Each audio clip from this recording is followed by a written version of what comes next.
Good evening and good night, everyone. This is update for March 25, 2022, day 30 of the war, end of the date update.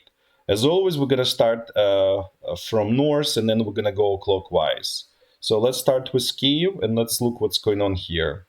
So first of all, let's look at the western side. There are a lot of Ukrainian propaganda that's saying that Russian troops here are under threat in some kind of pocket or anything like that. That's not true. Russian troops here have full operational control and have initiative on their side. They are just on pause. They're not actively attacking, but they are on pause. But it doesn't mean that they are defeated, destroyed. They fully capable of continuing fighting here. There are some brigades that we mentioned that are have lower fighting capabilities and more of defensive at this point, capable of only defensive fighting, such as 11th Airborne Brigade and 31st Airborne Brigade. Also, we believe Sober is heavily exhausted.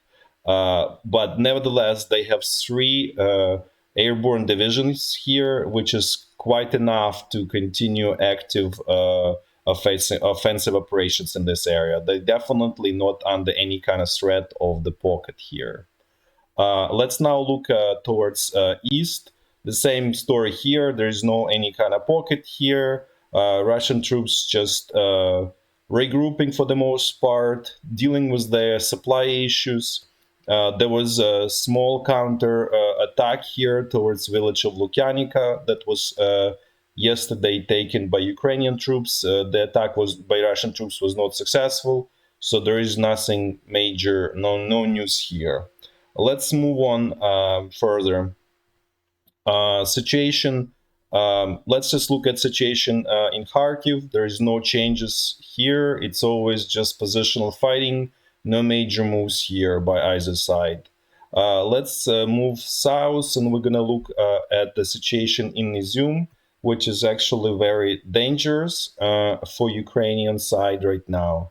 So what happened earlier, probably in the morning today, Russian troops managed to break through Ukrainian defensive lines to the south and started heading on this south on this road.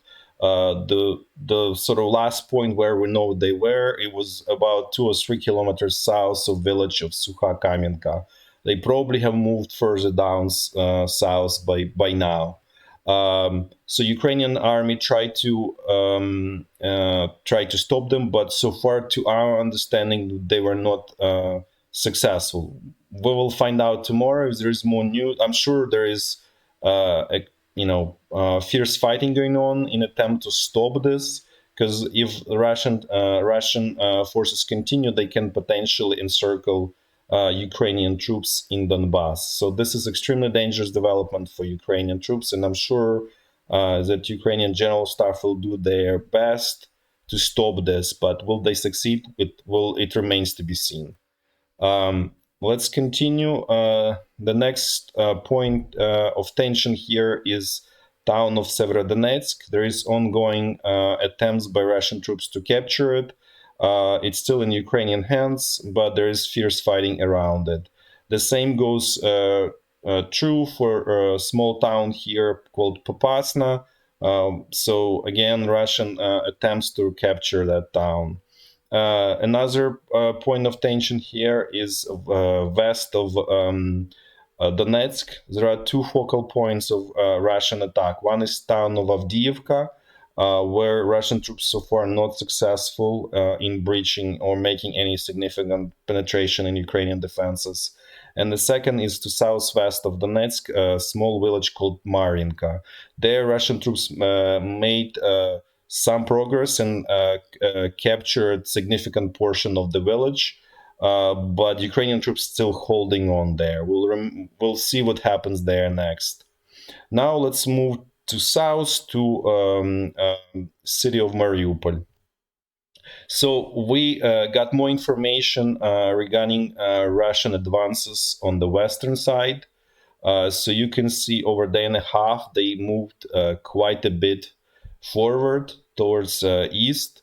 So they are more or less in the center of the city at this point, along this Metallurgiv Avenue.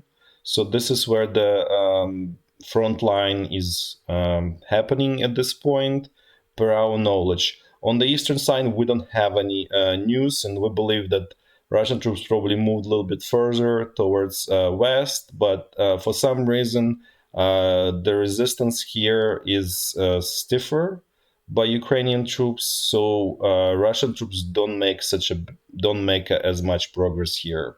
We don't know details why. Let's move now kind of towards west, and let's discuss what's going on here in Mykolaiv area.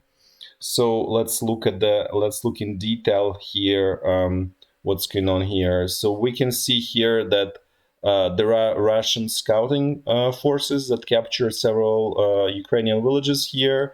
They not active. They just kind of keeping their bridgehead here in preparation for arrival of the main forces. Ukrainian troops here also passive, not trying to actually push them out.